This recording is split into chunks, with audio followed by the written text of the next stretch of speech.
100 ஆண்டுகளுக்கு முன்பு கோட்டயம் மாவட்டம் வைக்கம் மகாதேவர் கோவில் இருந்த தெருவில் உழைக்கும் அடித்தட்டு மக்கள் நடக்க அனுமதி கிடையாது. கோவிலை தாண்டி செல்ல வேண்டும் என்றால் 2-3 ஃபர்லாங் தூரம் சுற்றித்தான் செல்ல வேண்டும். மாதவன் என்னும் வழக்கறிஞர் வழக்காடுவதற்காக நீதிமன்றத்துக்கு சென்று கொண்டிருந்தார். நீதிமன்றம் அரண்மனைக்குள் இருந்தது.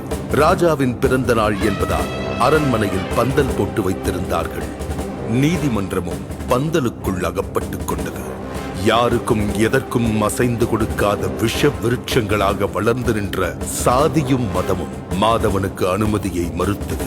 நீதியை நெருங்குவதை தீண்டாமை தடுத்து நின்றது. மாதவன் விடவில்லை.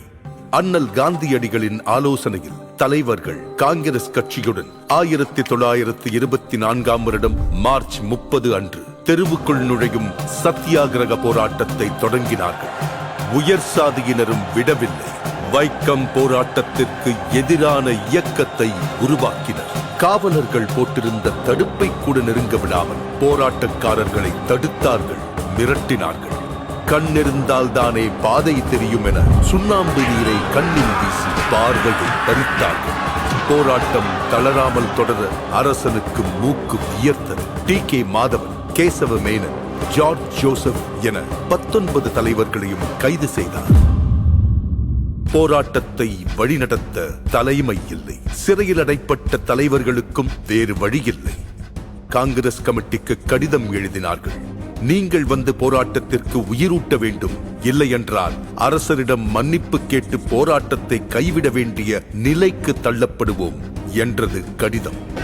போராட்டத்தை தாங்கி பிடிக்க இரும்பு கரமே வந்தது. சாதிக்கும் தீண்டாமைக்கும் எதிராக எந்த சமரசமும் இன்றி போராட்டத்தை தொடர புறப்பட்டார் தந்தை பெரியார். வைக்கம் போராட்டத்தை சமூக போராட்டமாக மக்களிடம் கொண்டு போய் சேர்த்தார். கோவில் தெருவில் ஆடு நடக்கலாம், மாடு நடக்கலாம், மனுஷங்க நடக்க முடியாதா என்று கேட்டார். ஊர் ஊராக சென்று பிரச்சாரம் செய்தார். பெரியாரின் ஒவ்வொரு பேச்சும் வெடிகுண்டாக வெடித்து ஆதிக்க சாதிகளை அசைத்தது. மக்கள் கூட்டம் ஒன்று சேர்ந்தது. கலகலத்து போனது திருவிதாங்கூர் சமஸ்தானம். பெரியார் பேசுவதற்கு நீதிமன்றம் தடை விதித்தது. தங்கள் உத்தரவுக்கு மதிப்பளிக்க முடியாமைக்கு வருந்துகிறேன் என பெரியார் பதிலடி கொடுத்தார். கைதும் செய்யப்பட்டார். 1 மாதம் சிறையில் இருந்து திரும்பிய பெரியார் மறுபடியும் வைக்கம் சென்றார். மீண்டும் பிரச்சாரம், மீண்டும் சிறை. இம்முறை 4 மாத கடுங்காவல் தண்டனை. மலையை சிறை என்ன செய்துவிட முடியும்?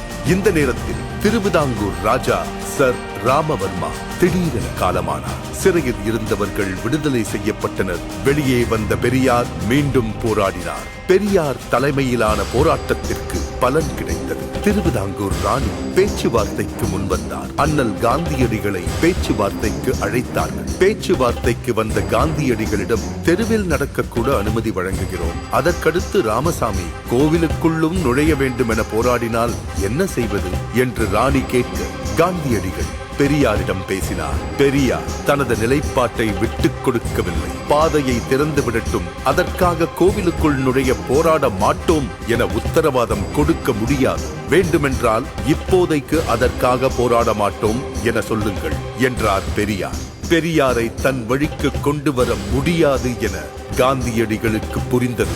பெரியாரின் நிபந்தனையை ராணியும் ஏற்றார். கோவிலை சுற்றியிருந்த 3 தெருக்களிலும் உழைக்கும் மக்களின் பாதங்கள் பதிந்தன.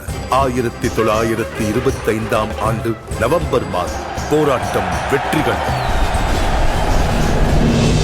எல்லாருக்கும் எல்லாம் என்கிற திராவிட அரசியல்தான் பெரியாரின் ஆயுதம். அதை அவர் முதலாக சுழற்றி வீசிய இடம்தான் வைக்கம். வைக்கத்திலுள்ள அந்த தெருதான் இன்று கேரள சமத்துவத்தின் முகவரியாகவும் தமிழ்நாட்டு சமூக நீதியின் அடையாளமாகவும் புதிய இந்தியாவுக்கான ஒளியாகவும் இருக்கிறது. இம்மாபெரும் போராட்டத்தின் தொடர்ச்சியாக பொது உடைமையும் சமூக நீதியும் சமத்துவமும் தழைத்தோங்கும் ஆட்சியை அளித்து வருகிறார் கேரள முதல்வர் உயர் திரு பினராயி விஜயன் அவர்கள். அனைத்து சாதியினரும் அர்ச்சகராகலாம் என சட்டம் இயற்றினார் முத்தமிழறிஞர் டாக்டர் கலைஞர் அவர்கள். அதை நடைமுறைப்படுத்தினார் தமிழ்நாடு முதல்வர் உயர் திரு மு.க. ஸ்டாலின் அவர்கள். பெரியார் வகுத்து தந்த சமூக நீதி பாதையில் வீறுநடை போடுகிறது மாண்புமிகு தமிழ்நாடு முதலமைச்சர் திரு மு.க. ஸ்டாலின் அவர்களின் தலைமையிலான சமூக நீதி காக்கும் அரசு.